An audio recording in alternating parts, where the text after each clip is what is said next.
I actually have a first-class relic of Saint Clare. I'm very privileged to have such a thing. One of the stories that sticks out of Saint Clare is that as Assisi was about to be invaded by the enemy, they were, as the story goes, they were actually climbing the walls.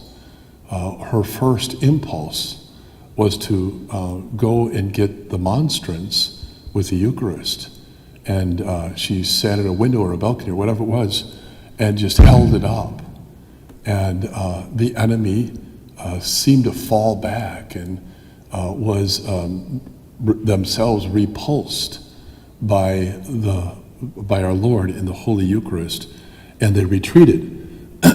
Now, this could be folklore, we don't know for sure, but the meaning behind it is so important that, just recently we had our first Friday night, we're calling it the Faith Force, but I got a call from Ron Faust, who generously gives us time to help with a lot of things, including getting the pizza for all of us that night.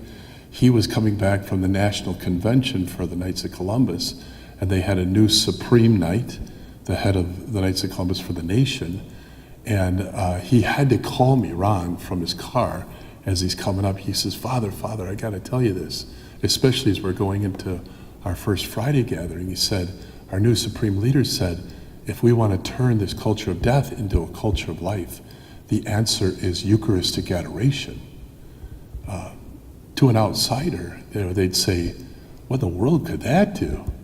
But think about it, and think about what Clare thought in that moment. The enemy is intruding. They're about to take over, okay? What is needed? What is needed? Those who are fervent in faith to rise up. We don't get fervent in faith until we fall, bended knee, heart pounding before the Blessed Sacrament, believing that that is God. That is God. And so we see what's going on in the world right now, and even in our church.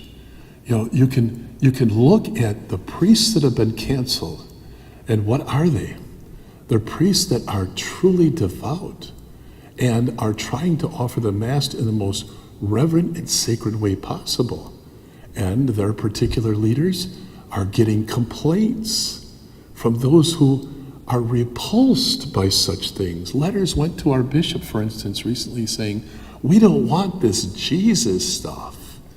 And so the enemy is attacking, and who did they see when Roe v. Wade was about to go down? They leaked what the final wording of their decision was going to be, and who did they want to attack? The Catholic Church. But not just the Catholic Church. They were after the buildings, the people who actually still go to church. They're the threat. They're the threat.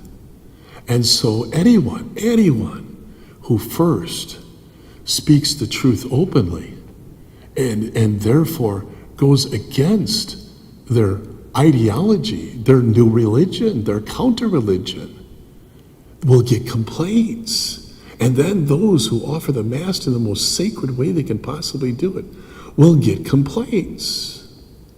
Will the leaders have their backs when the complaints come? And will the enemy continue to advance because of that?